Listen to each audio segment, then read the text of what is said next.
Here are 4 games that narcissists play that make you look like the bad guy. Now let's see if you can remember these 4 words. Number 1 is shame.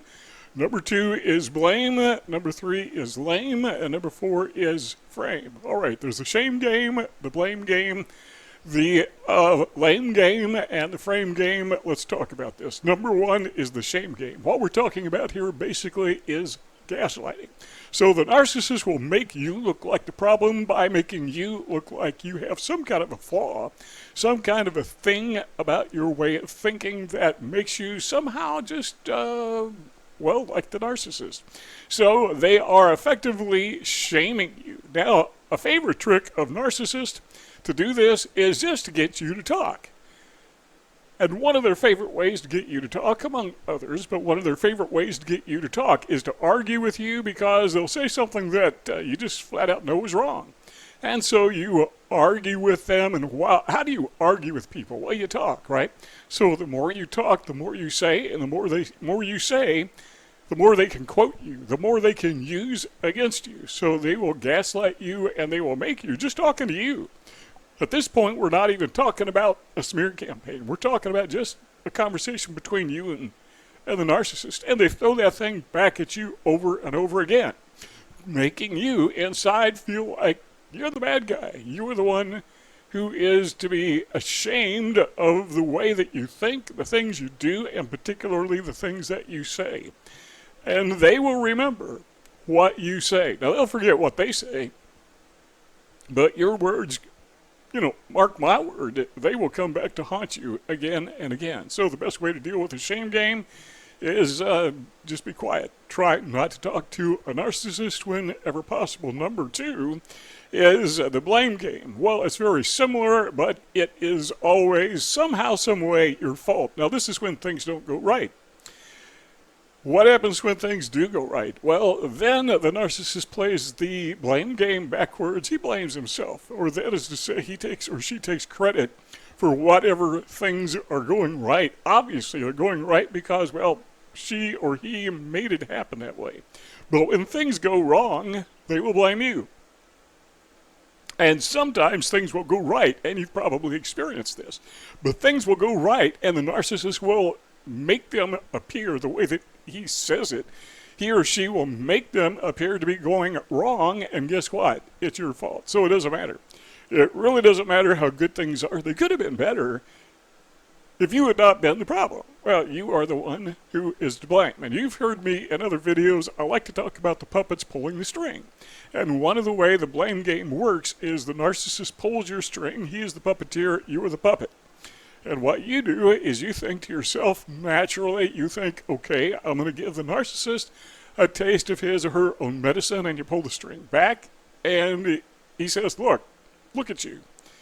You are the person who is to blame here because you're pulling my strings. That's how they twist things. Number 3 is what we call the lame game, and the narcissist loves to make excuses. Now, if you are a wise person, and assume that you are, but if you're a person of common sense, then you have boundaries, not just for narcissists, but for anybody. You can't let just anybody come in and run all over you, right? Maybe you can, but not if you're smart. So the narcissist will take a look at boundaries, and narcissists hate boundaries. That is to say, they hate your boundaries, other people's boundaries.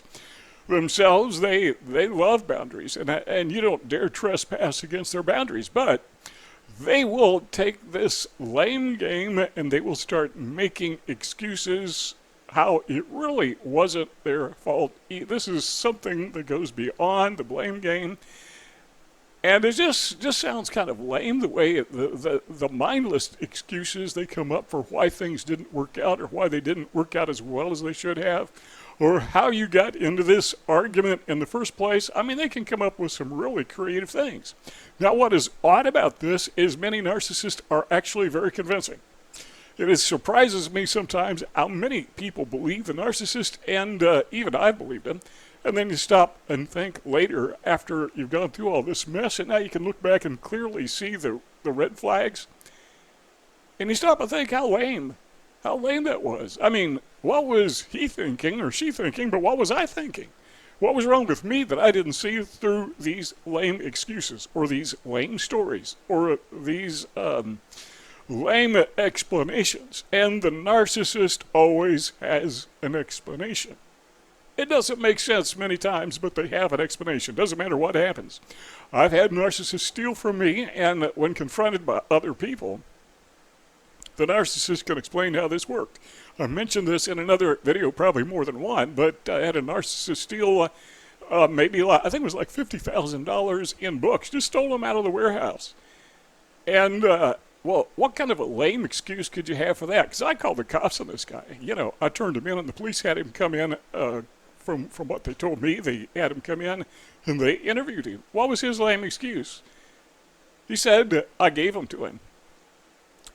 How lame can you get? And what are the police going to do? That's his word against mine, right? Number 4 is, this is the big one, and this is the frame game. Now, this is the one, the frame game is the one that you're already familiar with. And this is the one that the narcissist plays with everybody else. This is where he frames you. You are the bad guy. Well, what do you call the frame game? Well, you know, we call it the smear campaign, so we could call it the smear campaign game, but it's easier just to call it the frame game because he is framing you. He is making you out to be the bad guy. You are the one who is the aggressor. You are the one who initiated the problem.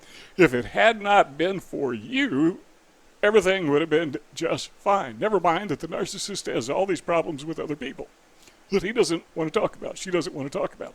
So what they do is they take reality, they take the entire narrative, and they reframe it. And in the reframing, you are now the bad guy, they are the good guy. We've talked about that many times, you're very familiar with that. But those are the 4 games the narcissists play. Once again, shame game, blame game, lame game, and the frame game. Or we could call it the reframe game, whatever. See those 2 rectangles on the screen? Let's keep talking if you want. Just click one of those 2 rectangles and the conversation will continue. If not, thanks for stopping by and see you next time.